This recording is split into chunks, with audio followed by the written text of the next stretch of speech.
Hello, and welcome to the YA Podcast. Our topic for today is gender roles in young adult literature. I'm Dr. Alex Acosta. And I am Dr. Sheldon.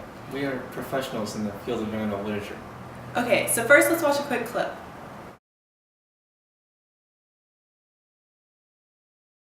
I was consumed by the mystery Edward presented, and more than a little obsessed by Edward himself. I was completely absorbed, except for one small part of my mind that wondered what Edward was doing now. When he touched me, it stung my hand as if an electric current had passed through us. It makes me anxious to be away from you. You are my life now. I can't live in a world without you. So the clip you just watched may have seemed absolutely ridiculous, but each quote was in fact taken directly from one of the books in the Twilight series. It wasn't hard to notice how helplessly in love Bella and Edward are, but the clip was included to draw your attention to the common gender roles presented in young adult literature. Twilight is a prime example of how young adult novels tend to portray negative stereotypes of women, and that female characters are usually passive and define themselves in terms of male attention.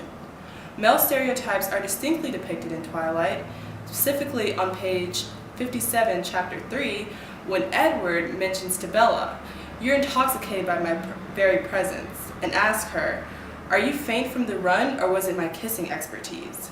We can clearly see the habit young adult literature has to portray the male as the controlling and confident one with an oversized ego. Many feminists actually take offense to themes presented in Twilight. An article titled "Twilight Pushes the Harmful Gender Stereotypes We Fought for Decades" by Estee Yarmosh extensively explores all the ways in which Twilight negatively represents women. She specifically focuses on a central phrase in the book, "And so the lion fell in love with the lamb," which she claims suggests that the strong dominant male represented by the lion can coexist peacefully with the weak lamb who is characterized by the meek female. It is quite unfortunate that such negative stereotypes are being reinforced, because young girls are the ones who are most likely to read young adult novels, like Twilight. Such novels merely romanticize their depiction of traditional stereotypes, and although the romance may be appealing, they don't represent a healthy relationship between male and female. Romance in Twilight is indeed at once perhaps the most appealing and appalling part of the book.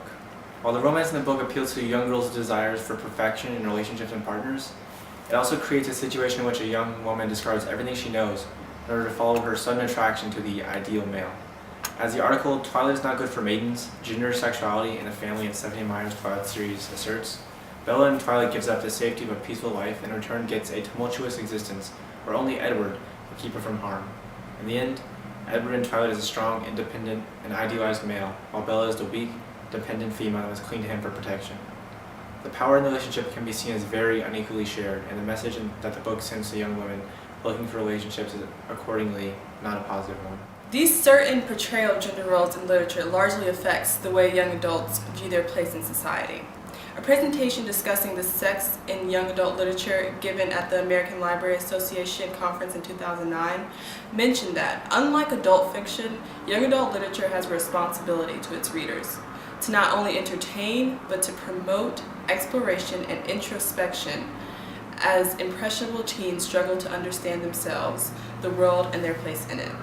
Young adult literature is powerful in the sense that it provides teens with a source of reference and information to experiences they may or may not have already had.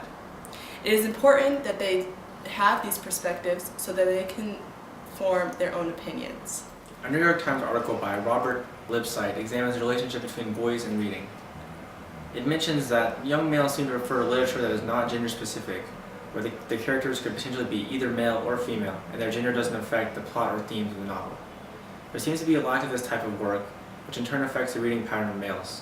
There's also that interesting fact that the Harry Potter series by J.K. Rowling, the novel The Outsiders by S.E. Hinton, which are two books that gained popularity amongst boys, were written actually by female authors who published their work under the use of asexual initials.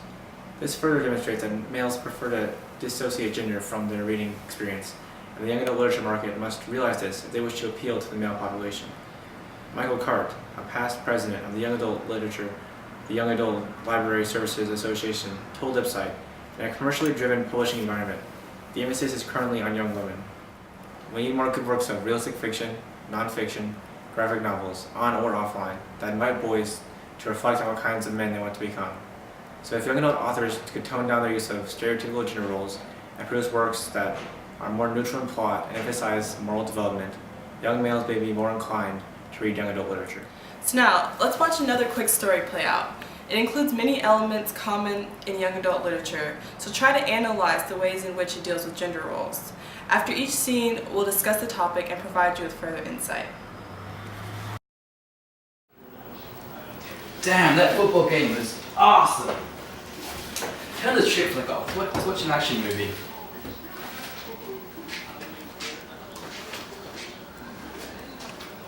Damn, it's the old whitest one. What's up, Doug? Oh my gosh, I'm your biggest fan! I have a grave prophecy to announce. Hank and Glenn, you must recover the artifact and complete the challenges, or else humanity will be destroyed. Yeah, that's what's up. Bird 5. Hank and Scarlet, you must complete a series of challenges to fulfill the prophecy and save humanity.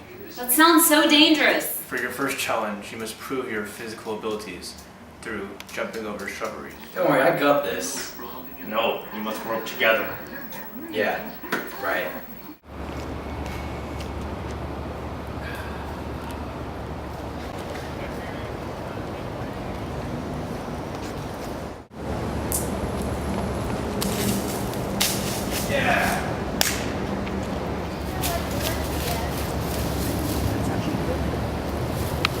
Oh, can you help me? Don't worry, man. I've got this quest down. See you later. So in our first introduction to Scarlet, she's depicted as soft as she displays an emotional response to a film on TV. She also is very submissive to Hank's immediate control as he quickly flips the channel. We can also note that Scarlet's clothing is quite prim and girly, which inhibits her from performing the task that is required of her. This supports the stereotype that females don't possess as much physical capability as males. Meanwhile, Hank here is defined by his masculinity and his lack of emotional intelligence. Not giving heed to what Scarlet wants, he is assuming that his television program is better than hers simply because his is more masculine. His sexism here reinforces typical patriarchal societal values.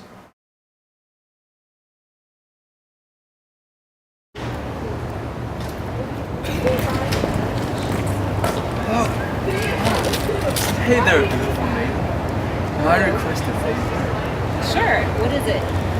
My father is deathly ill, but the doctor will not heal him. He told me I must complete one of his requests. What is his He request? said that there is a dance party tonight. He's looking for a partner, and I cannot find one. Do you possibly think you might be the partner he's looking for? Sure! Thank you so much. I do owe you my gratitude. Hey, Scarlet. You have passed the quest. What quest? It is I, the Great Wise One. You have great powers, Scarlet, even if you don't realize it. You'll need to use these powers to help Hank and help the quest to save humanity. Really? I believe in you, Scarlet. You can do it. Yeah, that was awesome. I just cleared a bush. Man, Scarlet sucked. Hey, the Great Wise One! Bird 5! For your next challenge, let's go to the fields of white and gold, obtain the cloak of knowledge. In scene 2, we can see Scarlet as being useful because of her physical attractiveness. The concept that women utilize their sexuality to gain influence and power is in fact very common. In a journal that discusses gender issues in young adult literature, it is mentioned that in teen literature, it seems to have become important that the girls are beautiful or sexy. These publications do little to show girls that have anything to offer society other than being attractive to a male. As the article Gender Issues in Young Children's Literature by Yaolun Sao suggests, girls in young adult literature often have an identity that is defined by their sexuality over their actions. While Hank so far has been defined by his bravery and physical ability, Scarlet's role has only really been defined by her sexuality and physical attributes. This can be seen from her manner of dress and her continuous attention to her hair. I need to find these fields. Hey, you! Do you know where the field of white and gold is? Yeah, I do. Do you want to tell me? Well, first you need to cook me a homemade meal. At the village of Glen, no one here can cook. Yeah, I want a homemade meal. Okay, let me try this.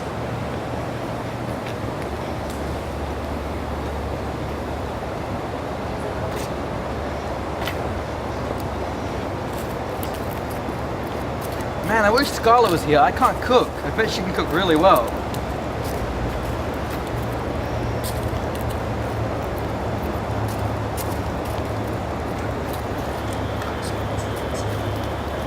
The Great Wise One, what's up, man?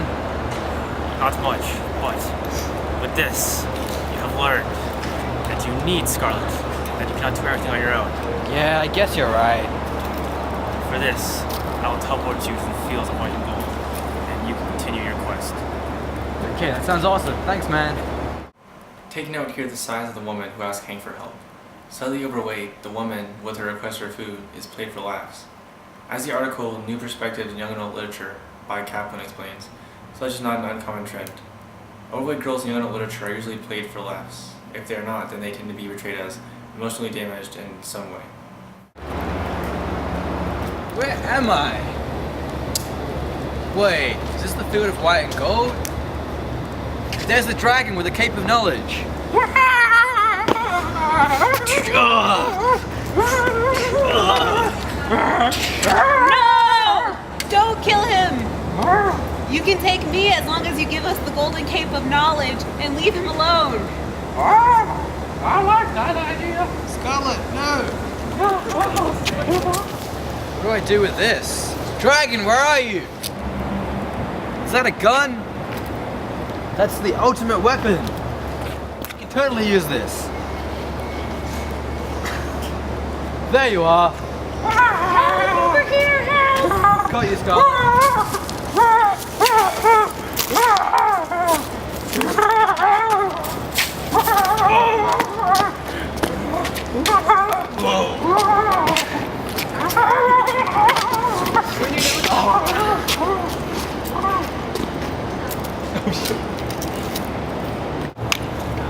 Hey, look, it must be the artifact. You're right.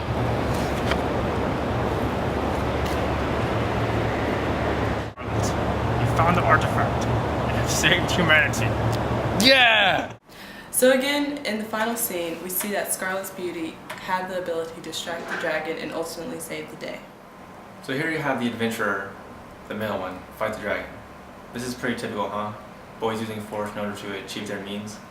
As the article Dragon Slayer vs. Dragon Sayer, reimagining the female fantasy heroine by Kara Keeling suggests, boys in fantasy novels hardly ever have nurturing roles. Instead, they are forced into positions where violence and action are rewarded. Girls, in turn, hardly ever get the chance to have roles that demand much action. The effect this has on young adults is debatable, though in general, it reinforces societal norms that suggest men are more fit for action, while women are better suited for nurturing. Hank, after all, uses the sword against the dragon, and in the end, he slays him with the gun, while the best that Scarlet can do is use her beauty to distract him. Now that you see the ways in which young adult literature depicts gender roles, we hope you will become aware of them. Also attempt to challenge these stereotypes. Many organizations have already taken this initiative. For example, the Amelia Bloomer Project annually compiles a list of recommended children and teen books that represent feminist principles. As we begin to erase these stereotypes in young adult literature, we will be one step closer to promoting equality amongst the sexes. This has been a YA podcast. Thank you for tuning in. If you wish to learn more about gender studies, be sure to take Dr. Dean Rizika's gender studies class next semester at the Georgia Institute of Technology. Thank you.